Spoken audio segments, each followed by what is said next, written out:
The movie begins with a young man named Yohu, experiencing a terrifying nightmare where he was being attacked by massive eagle and gigantic bull. He wakes up from the nightmare and his father, known as Chief Toltekatsin, told him never to ignore his dreams no matter where they come from, that it could be a vision. Then he made Yohu pay respect to their god. Yohu does not really believe in their god, so his father warns him to give due respect to the Bat God. Yohu feels the Bat God is responsible for the death of his mother because he didn't lay a finger to save his mother. Yohu left his father and went out to the village and happily joined the villagers as they were singing and dancing. He seemed to be more interested in that aspect of their culture. His father called out his name, and he hurriedly ran to the training ground.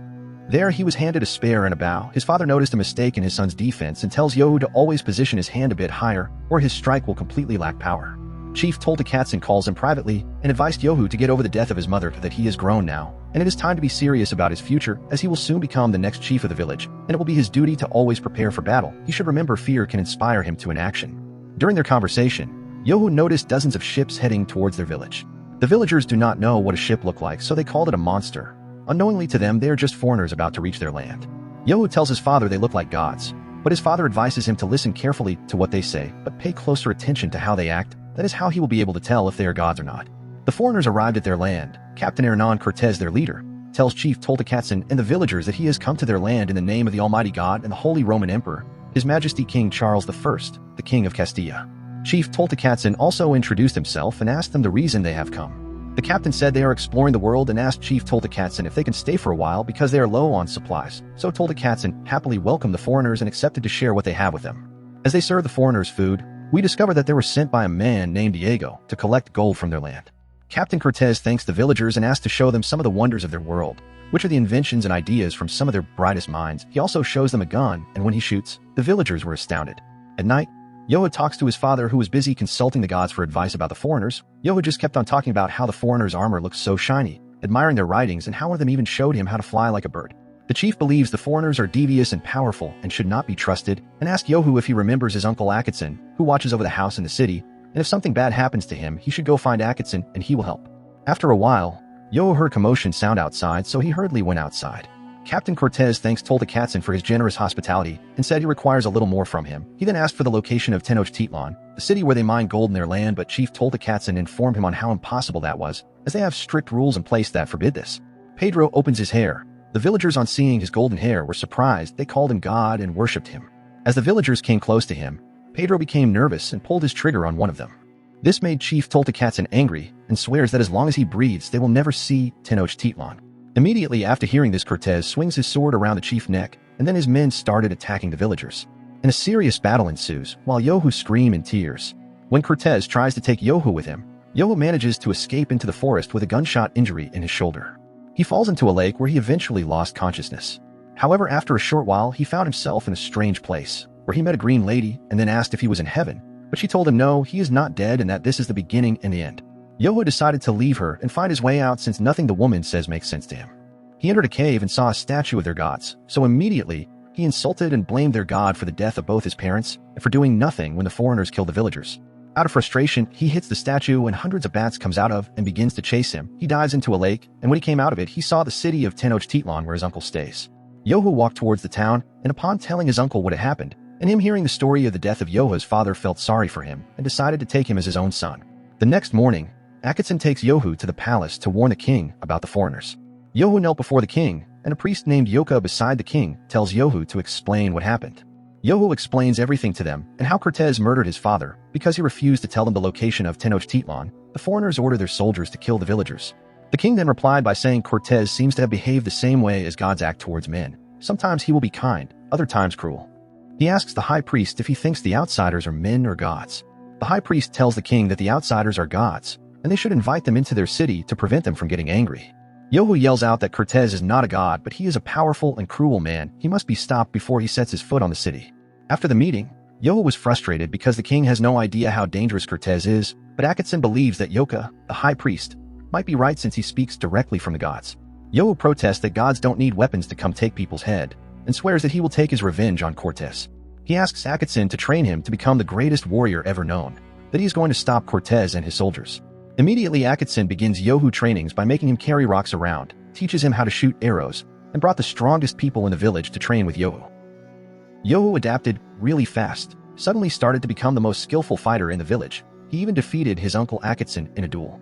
Meanwhile, Cortez and his men are busy slaughtering people from one village to the other and burning it.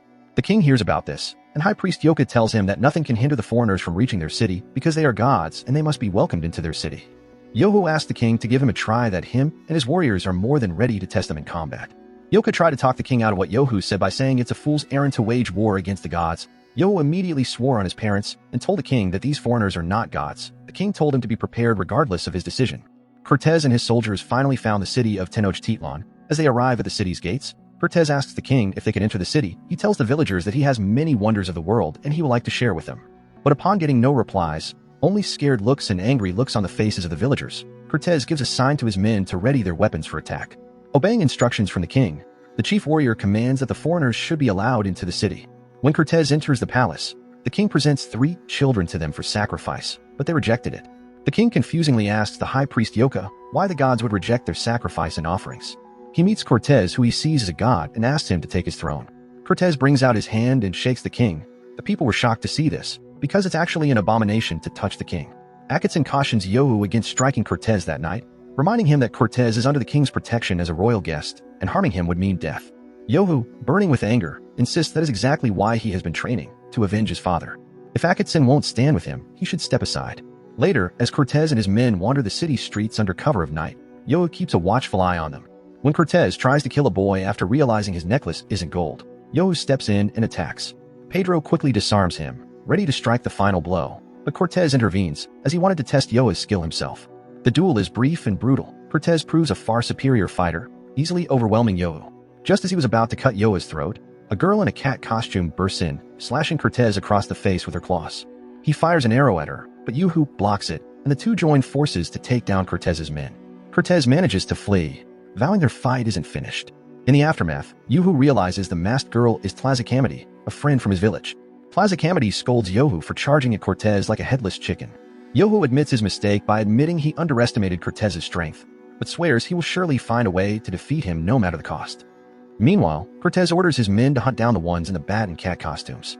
The jaguar goddess's strike left him with a vicious scar, and Pedro urges they return home where the finest doctors could heal him. But Cortez refuses, as he can only head back home when their mission is complete. To seal it, he's already commanded their ships to be burned. Meanwhile, Yohu confides in Akitson that despite all his training, he still can't match Cortez or the power of their weapons. Instead, he wants to study their inventions and turn that knowledge into an advantage. Akitson warns it is too dangerous to attempt alone and advises him to seek the jaguar goddess's help. So that night, Yohu shadows her, expecting to catch her in another theft. To his surprise, she shares stolen food with a homeless she finds on a road. When she senses his presence, she attacks, declaring that she steals to reclaim what was taken from them. Yohu makes it clear, as he isn't there to judge, only to speak. He pleads with her to stop robbing their own people, at least not while Cortez threatens to strip them of everything. Instead, he asks her to join him on a path of honor, to fight for their people's survival. Reluctantly united, the two slip into Cortez's camp unnoticed. There, Yohu succeeds in stealing weapons and even a manual that reveals how they are made. The next day, with his uncle's help, Yohu trains with the stolen weapons, adapting them into forms which is better suited for his combat style. At the palace, a villager reports to the king that he saw Cortez bleed, proof they are not gods after all. Realizing the high priest Yoka had misled him, the king is filled with regret. In anger and shame, he shaves Yoka's hair and banishes him from the land forever. Returning home, Yoka is welcomed by his mother and siblings, but his desperation to redeem himself twists darker. Determined to prove he was not wrong, he sacrifices his own family to summon divine aid. To his horror, he discovers it was the sinister god Tezcatlipoca who had been deceiving him all along. Driven mad, Yoka smears the ashes of his slain kin across his face, cackling in madness. On the other hand, Yohu masters the secrets of the foreigner's weapons. Crafting armor into a bat-like design, he creates his own costume. That evening he strikes, ambushing Cortez and his men as they haul timber along the road. Yohu's skills have sharpened, and this time Cortez's men are no match for him. But in the midst of battle, Cortez reveals a grim truth, which was, his soldiers are already attacking the city. Yohu rushes back only to find devastation, as people slaughtered, the king taken hostage. His cry of rage echoes through the chaos. By dawn, Cortez threatens the survivors to hand over all their gold or watch their king die. Akitson offers up a piece of gold, hoping to buy Yohu a chance to strike, but Yohu restrains himself. He tells Akitson that Cortez must face justice, not vengeance. His plan, free the king so their warriors, bound by loyalty, can rise and fight one last battle. So now slipping into the enemy's grasp, Yohu succeeds in rescuing the king. Mistaking Yohu's bat-like form for divine presence, The king sees him as a bat god and begs forgiveness for the choices that led to so many deaths. Yohu urges him to summon the warriors and rally his people to stand against Cortez. But as Cortez and his men strip the city of its gold, the king steps forward to address his people with a message of hope. Before he can finish, tragedy strikes. An unhinged yoka kills him in cold blood. With the king slain, the people rise in fury. Warriors and villagers alike revolt against Cortez as he and his men attempt to leave with the stolen gold. In the chaos, they see Yohu in his bat costume and bow before him, believing a god has come to their aid. Yohu arms them with weapons, and the final battle ignites. But Cortez's men unleash cannon fire, cutting down scores of villagers and turning the tide. Thinking fast, Yohu fashions wings and soars to Cortez's ship, where he destroys their stockpile of explosives. The warriors' spirits surge, and they begin to overpower the invaders. Amid the chaos, Yohu confronts Cortez one-on-one. Their fight is fierce, but Yohu finally defeats him. Just as he prepares to deliver the killing blow, one of Cortez's men shoots Yohu, giving Cortez the chance to escape. Elsewhere, Yoka pledges his loyalty to Cortez, promising to make him ruler of the Aztec Empire. Back in the village, Yohu's people mourn him, honoring him as their fallen hero.